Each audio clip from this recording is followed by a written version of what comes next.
Bonjour à tous et toutes, bienvenue dans ce nouveau Parole de partenaire. Aujourd'hui, on accueille la société Lisam Megabyte avec Manu et Julien. Bonjour Manu, bonjour Julien. Bonjour Ricky. Alors justement, pouvez-vous me présenter un petit peu Megabyte ? Megabyte, c'est une longue histoire. Megabyte a été fondé il y a un petit peu moins de 40 ans par deux personnes. C'était une PME qui s'est spécialisée dans l'informatique de gestion à destination d'autres PME.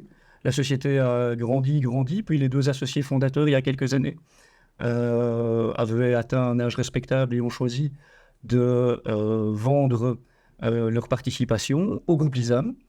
Donc moi, j'ai découvert ce que c'était qu'un grand groupe. J'ai fait la connaissance de Michel, avec qui le contact est très très bien passé. Et puis Michel m'a présenté Christophe et Julien, qui sont venus rejoindre les équipes techniques de Megabyte. Et bien voilà, aujourd'hui, nous faisons partie d'une structure Megabyte divisée en 3 sociétés. Megabyte Application, Megabyte Infrastructure et Megabyte Consulting. Donc Julien, Christophe et moi sommes Megabyte Infrastructure. Et aujourd'hui, on a une équipe d'une grosse vingtaine de personnes et on continue à servir des clients PME du mieux qu'on peut avec toute une série de produits d'informatique de gestion. Super. Ok, alors tu parlais de Julien justement. Bonjour Julien. Moi, ce qui m'intéresse, c'est que tu m'expliques comment tu es arrivé à travailler avec C1, notamment parce que tu as un parcours un petit peu particulier. Tu travaillais avec 3 stars à l'époque.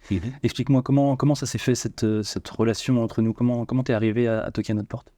Dans Megabyte, on va dire que C1 est rentré par la grande porte. C'est Mickey qui est rentré plus du côté de notre papa, qui est Lisam, ou notre maman, comment on voit les choses. Et donc le partenariat s'est fait à ce niveau-là. Ouais. Et donc on l'a renforcé dans Megabyte. Moi, je le connaissais déjà un peu dans ma structure d'avant, qui était Expranet, où j'avais déjà travaillé avec Freestar, et donc j'avais déjà développé un peu la gamme de produits. Ouais. Et donc voilà, ici, c'est juste un renforcement du partenariat, une officialisation. Ouais.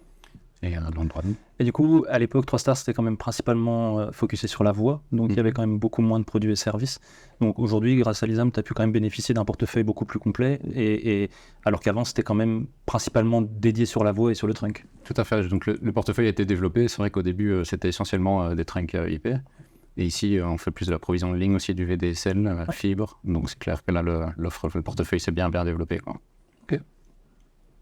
C'était d'ailleurs ma prochaine question, savoir quels sont les produits et services justement que vous avez implémentés dans le groupe venant de chez C1. Alors essentiellement, effectivement, comme Julien l'a dit, des trunkships et puis des connexions Internet au débit. Et le vrai plaisir en fait de travailler avec des gens comme C1, c'est d'avoir des contacts directs.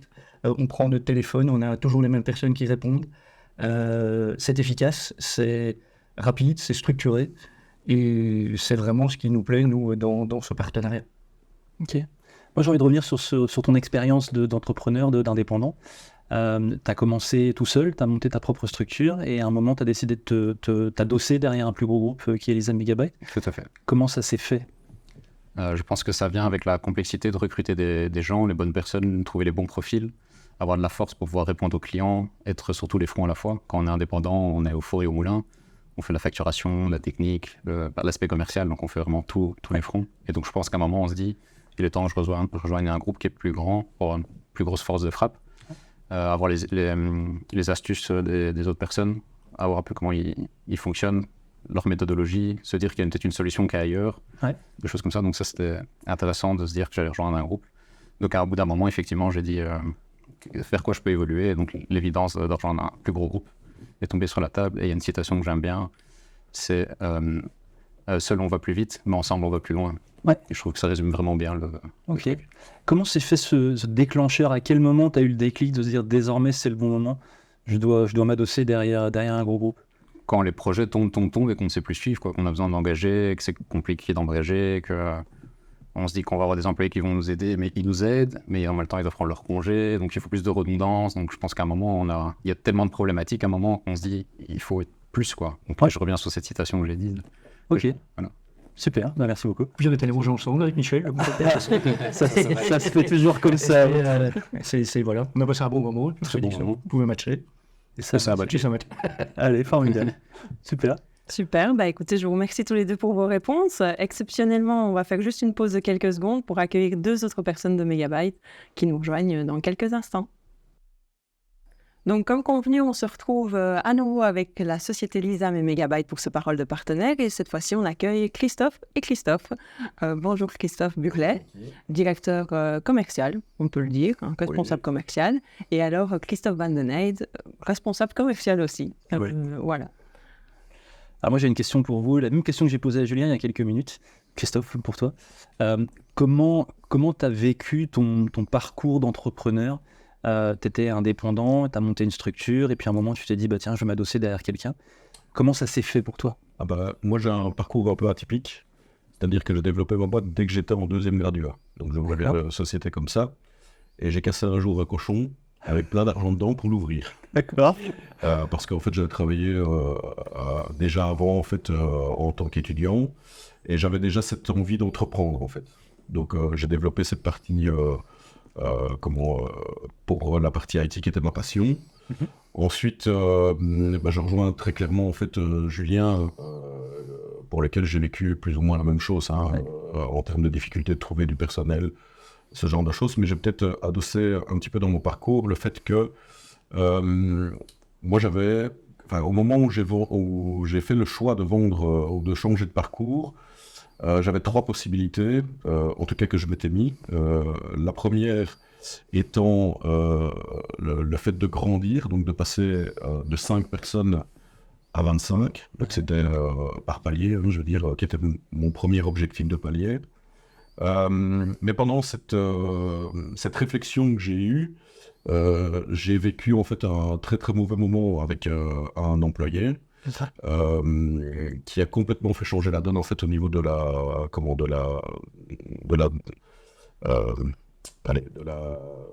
La dynamique de l'entreprise ou... Non, du choix de décision.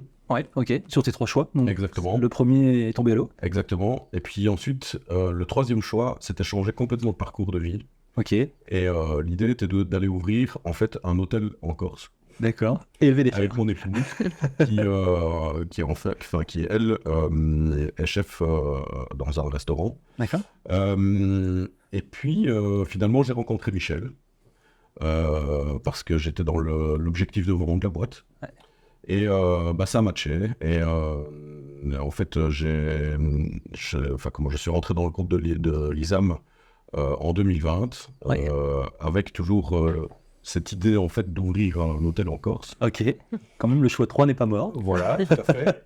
Et puis finalement, en fait, la dynamique en fait du groupe Megabyte a fait que je me suis retrouvé en fait dans les premières choses que j'aimais bien dans l'informatique, c'est-à-dire la partie commerciale principalement, et puis la partie technique parce que je suis vraiment un amoureux de l'informatique.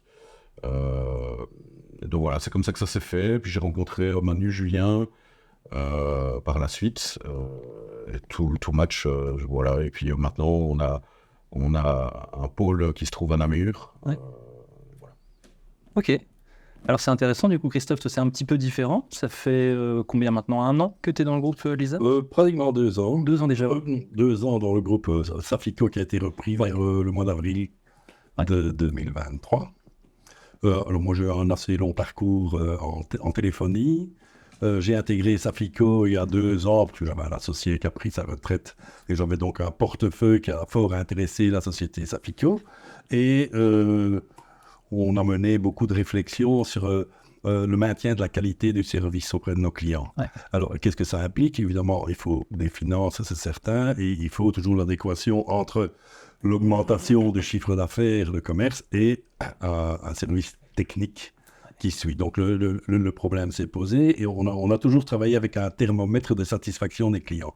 Donc il fallait garder minimum 95% et on disait 95%, attention, c'est pas que les gens sont mécontents, il n'y a pas 5% de mécontents, il y a des gens qui ne mettent pas gold au lieu de vert.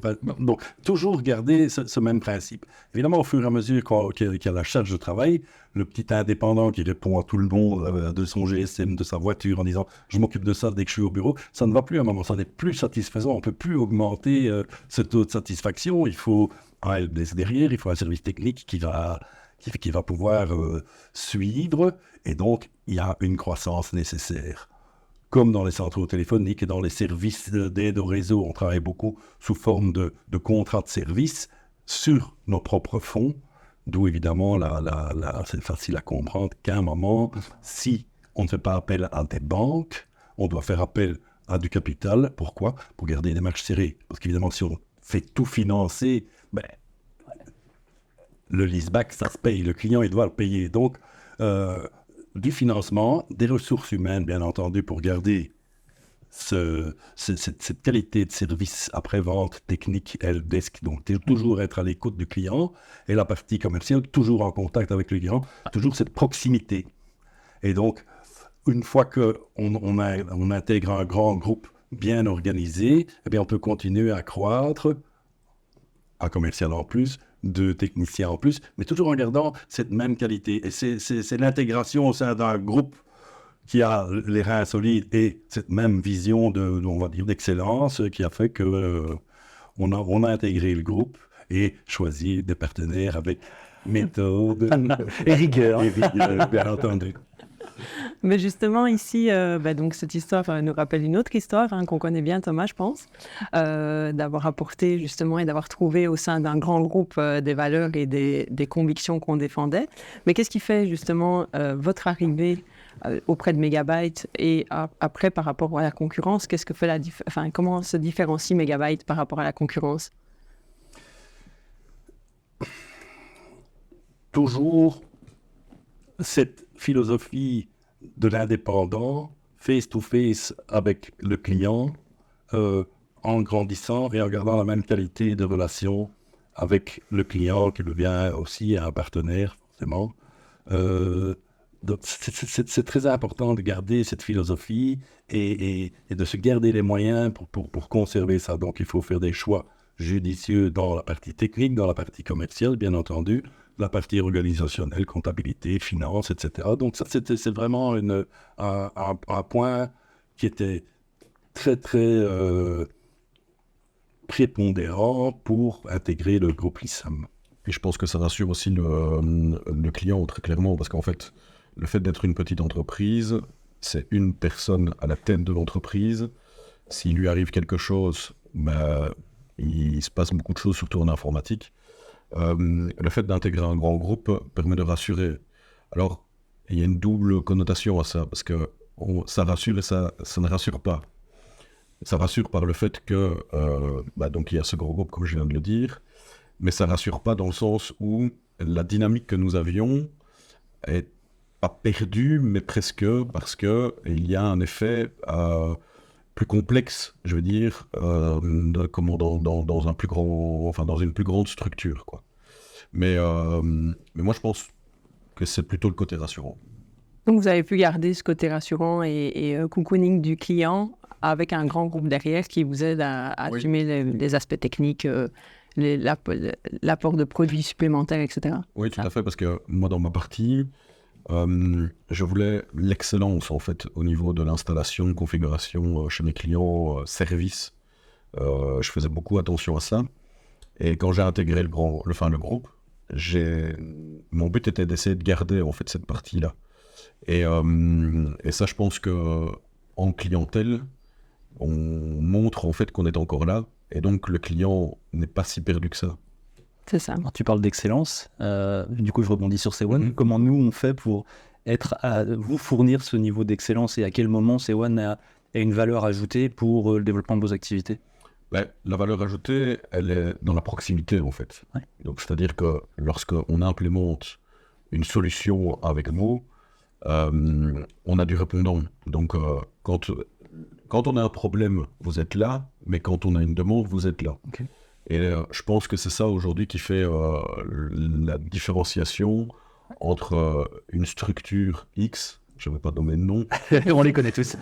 Voilà, tout à fait. Mais où en fait, dès qu'ils ont installé leur système, c'est terminé, il n'y a plus de réponse, rien du tout. Nous, on est capable de pouvoir installer une solution C1 en une demi-journée, voire même moins.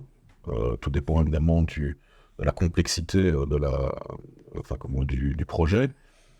Mais surtout, on est capable aussi, dans le cas de panne, de pouvoir avoir un numéro de téléphone, une personne, et de pouvoir répondre très rapidement, en fait, dans l'échelon de la problématique, quoi. Alors justement, beaucoup de changements au sein de Megabyte cette année-ci. Quels sont les projets pour 2024?